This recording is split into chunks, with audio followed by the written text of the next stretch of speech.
Shalom Bapak Ibu yang dikasihi Tuhan, kita akan merenungkan kembali firman Tuhan. Mari kita berdoa. Bapa di sorga, di dalam nama Tuhan Yesus kami bersyukur ada kesempatan kembali kami akan merenungkan firman-Mu lagi. Mohon hikmat pengertian dari Roh Kudus supaya kami memahami dan menjadi pelaku firman-Mu dalam nama Tuhan Yesus. Amin. Bapak Ibu, firman Tuhan kita terambil dari Lukas 5 ayat 5 dan 6. Simon menjawab, "Guru, telah sepanjang malam kami bekerja keras dan kami tidak menangkap apa-apa. Tetapi karena Engkau menyuruhnya, aku akan menebarkan jala juga." Dan setelah melakukannya, mereka menangkap sejumlah besar ikan sehingga jala mereka mulai koyak. Itulah firman Tuhan yang menjadi dasar renungan kita pada hari ini. Nah, Bapak Ibu, tema kita adalah kesejahteraan versus berkat Tuhan. Nah, kesejahteraan adalah suatu kebutuhan mendasar atau hakiki bagi manusia. Untuk meraih dan memperolehnya, manusia berusaha dengan gigih, dengan kerja keras, kerja cerdas, menabur, berusaha dengan tekun untuk mendapatkannya. Alhasil semua yang dikerjakannya berhasil dan tidak akan sia-sia. Manusia akan dicukupkan bahkan dipenuhi dengan kebutuhan yang baik. Apakah itu sarana, prasarana, fasilitas, properti yang baik, bahkan sampai kepada hal-hal yang luks atau yang istimewa. Nah, pertanyaannya adalah apakah dengan memperoleh semua itu menjamin bahwa keadaan manusia akan bahagia, akan damai dan selamat? Kalau memang kecukupan dan kesejahteraan adalah jaminan seseorang itu bahagia dan bersyukur, mengapa banyak orang secara khusus mereka yang ada di dunia artis, mereka yang konglomerat, pejabat, pengusaha, bahkan penguasa bisa mengakhiri hidup mereka dengan bunuh diri, overdosis lah, jatuhkan diri dari gedung tinggi dengan minum racun, bahkan menembak dirinya sendiri dan lain sebagainya. Nah, Pengkhotbah 6 ayat 1 dan 2 berkata, ada suatu kemalangan yang telah kulihat di bawah matahari yang sangat menekan manusia. Orang yang dikarunia Allah kekayaan, harta benda dan kemuliaan, sehingga ia tidak kekurangan suatu pun yang diingininya. Tetapi orang itu tidak dikaruniai kuasa oleh Allah untuk menikmatinya, tetapi orang lain yang menikmatinya. Inilah kesia-siaan dan penderitaan yang pahit. Artinya saudara, yang membuat kita bahagia dan dapat bersyukur dengan segala yang ada serta yang kita miliki dan kita bisa nikmati, itu semuanya adalah Tuhan. Artinya berkat Tuhanlah yang menjadikan kita kaya, susah payah tidak bisa menambahinya. Amsal 10 ayat 23. Sekalipun kita bekerja sekuat tenaga dari pagi sampai pagi lagi, kalau Tuhan tidak berkati, kita tidak akan menikmatinya. Mazmur 127 ayat 2 berkata, sia-sialah kamu bangun pagi-pagi dan duduk-duduk sampai jauh malam dan makan roti yang diperoleh dengan susah payah, sebab ia memberikannya kepada yang dicintainya pada waktu tidur. Itulah yang terjadi.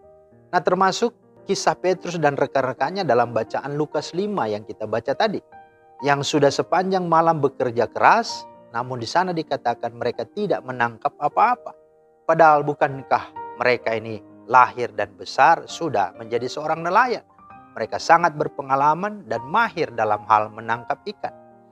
Itu sebabnya saat ini kita belajar tidak hanya bicara kesejahteraan, tapi kita belajar tentang berkat Tuhan dan hidup di dalam berkat Tuhan. Dan bagaimana kita dapat memperoleh berkat Tuhan? Selain berkat Tuhan itu adalah kasih karunia-Nya, namun kasih karunia Tuhan harus diresponi dengan 3 hal. Yang pertama, kita harus takut akan Tuhan, menghormati Tuhan.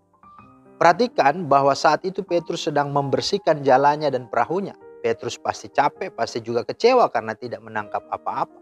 Tapi dalam suasana hati Petrus yang demikian, Yesus malah meminjam perahunya yang sudah dia bersihkan dan kemudian lagi menyuruh Petrus mendorong perahunya ke pantai karena Yesus mau mengajar. Dan Petrus melakukannya. Ini artinya Petrus tetap menaruh hormat dan takut akan Tuhan. Yang kedua, Petrus mau mendukung pekerjaan Tuhan.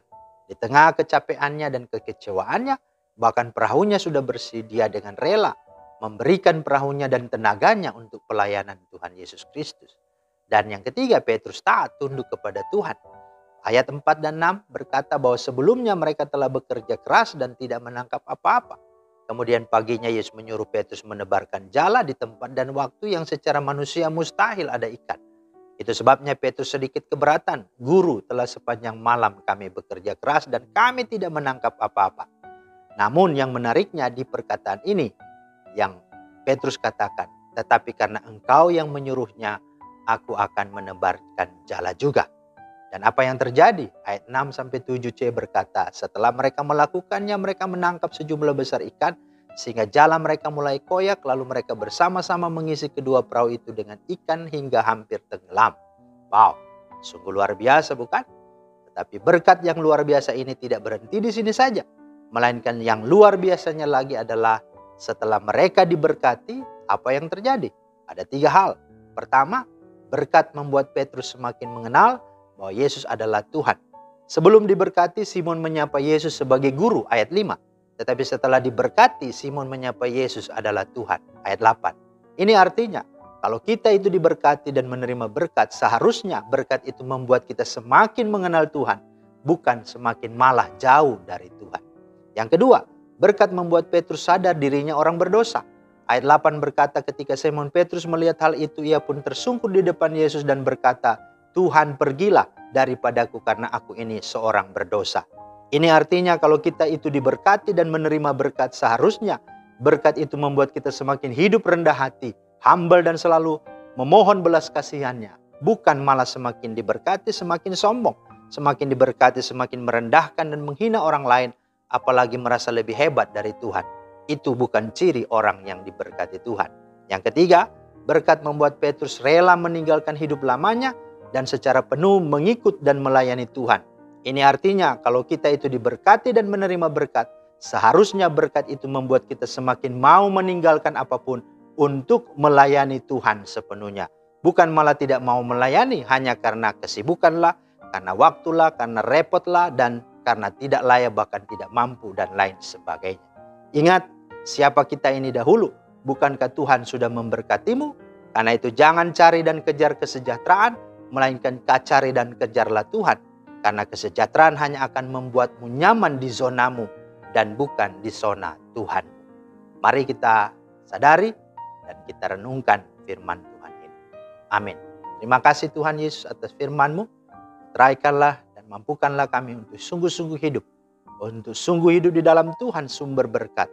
Dan kami mulai sungguh bersyukur dengan menjadikan berkat-Mu itu semakin kami hidup denganmu, rendah hati, dan melayani. Demi nama Yesus kami berdoa. Amin. Demikianlah firman Tuhan hari ini.